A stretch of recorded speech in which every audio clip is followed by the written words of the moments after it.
ओम शांति। बहुत से लोग योग को एक आध घंटे की कोई क्रिया समझते हैं, परंतु वास्तव में योग तो जीवन के प्रति एक विशेष दृष्टिकोण का अथवा एक श्रेष्ठ जीवन पद्धति का नाम है। योगी का जीवन, उसका आचार व्यवहार, उसकी रीति नीति ही भोगी से अलग अलौकिक होती है। निसंदेह योग एक अभ्यास, पुरुषार्थ या क्रिया विशेष का भी नाम है, परंतु योग अपने समूचे जीवन को न्यारा और प्यारा बनाने की एक कला को अथवा जीवन के एक दिव्य विधि विधान को भी कहते हैं। ऐसे में प्रश्न उठता है कि यदि हम संक्षेप में जानना चाहें तो आखिर योग क्या है। इस बात को हम कुछ एक उपमाओं तथा उदाहरणों द्वारा स्पष्ट करते हैं। हम पहले कमल की ओर ध्यान आकर्षित करते हैं। कमल गंदेले जल, दलदल अथवा कीचड़ में पैदा होकर भी उससे सदा ऊंचा उठा रहता है। वह अपने जन्म स्थान की सभी अशुद्धियों से बचकर रहता है। वह निर्मल और प्रिय लगता है। जीवन की ऐसी विधि ही योगी की विधि है। योगी भी इस संसार में रहते हुए इससे ऊपर उठकर रहता है। वह यह नहीं कहता कि यहाँ का वातावरण ही दूषित है तो मैं इससे कैसे बच रह सकता हूँ। वह यह नहीं सोचता कि यहाँ तो लोभ क्रोध आदि के बिना काम ही नहीं चल सकता, तब मैं इनसे अछूता कैसे रह सकता हूँ। बल्कि उसका दृष्टिकोण यही बना रहता है कि मुझे तो इन अशुद्धियों से बचकर रहना है, कमल सम जीवन बनाना है। वह बुराई को देखकर उससे प्रभावित नहीं होता, बल्कि स्वयं को निर्मल बनाए रखता है। दूसरा उदाहरण हम नेत्र का लेते हैं। नेत्र से मनुष्य दिन भर में पदार्थ, वस्तुएं, व्यक्ति देखता है। मनुष्य की आंखें इस जहान को देखने का साधन है।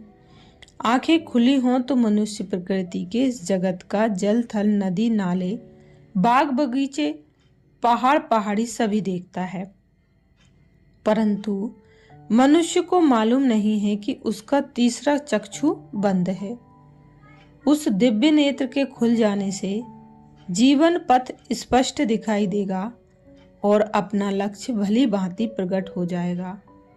उस नेत्र से आत्मा और परमात्मा, सूक्ष्म लोक और परलोक का भी दर्शन हो जाएगा। यह नेत्र अर्थात ज्ञान नेत्र ज्ञान द्वारा ही खुलता है। यह उसे प्राप्त होता है जो भ्रुकुटी में वास करने वाली आत्मा को जागृत करता है। स्वयं को आत्मा निश्चय कर मन रूपी चक्षु से परम धाम के वासी को देखना ही योग है। जो इस प्रकार परम पिता पर अपनी दृष्टि रखता है, उसका अपने कर्मों की श्रेष्ठता पर ध्यान रहता है। उसे यह याद रहता है कि आखिर मैंने उसी परम पिता के पास जाना है और इसलिए जैसे वह परम पवित्र है वैसे ही मुझे भी पवित्र बनना है। उसकी मनोदृष्टि परमात्मा पर होने से उसकी वृत्ति, स्थिति और कृति भी अलौकिक हो जाती है। इस प्रकार योगी का मन अलौकिक हो उठता है। उसके मन का अज्ञान अंधकार मिट जाता है। उसका आत्म रूप दीपक जग उठता है। उसे एक नए जीवन का अनुभव होता है जो जगमग जगमग कर उठता है। न केवल स्वयं को एक शीतल शांतिमय चांदनी सी अथवा उषा सम शक्तिवर्धक प्रकाश में वह अनुभव करता है, बल्कि सदा जागती ज्योति परमात्मा के संसर्ग द्वारा स्वयं एक जगह दीपक होकर अपने संपर्क में आने वाले जन मन को भी प्रकाश युक्त करता है। वह अपने चहुं ओर प्रकाश और शांति बिखेरता है। अच्छा, ओम शांति। अर्थात तीसरे चक्षु से तात्पर्य है इन दो स्थूल आंखों से जो दिखाई देता है वह तीसरे ज्ञान चक्षु से दिखाई नहीं देता। यह चक्षु अनुभव मात्र कराता है, अनुभव की दुनिया में हमें ले जाता है। जब हम स्वयं के अंदर जाते हैं, स्वयं को देखते हैं, परखते हैं, अकेले से अकेले ही बातें करते हैं, तब हमें यह पता लगता है कि हमारे अंदर क्या कमी कमजोरियां हैं और क्या शक्तियां हैं। ऐसे ही जब हम भगवान पिता निराकार परमात्मा को याद करते हैं तो उस परमात्मा से भी हमें तीसरे नेत्र द्वारा ही शक्तियां, गुण व ज्ञान प्राप्त होता है। इसे ही अनुभव की आंख कहा जाता है, अर्थात मन की आंखों से जो हम सोचते हैं, जैसा चित्र अनुभव करते हैं, वह निरंतर करते रहने से हमें प्राप्ति भी होती है। इसीलिए कहावत भी है, जैसा सोचोगे वैसा बन जाओगे। बार बार हम किसी चीज का अभ्यास करते हैं तो वह चीज हमें निरंतरता प्रदान कर देती है, हम उसके अनुभवी बन जाते हैं।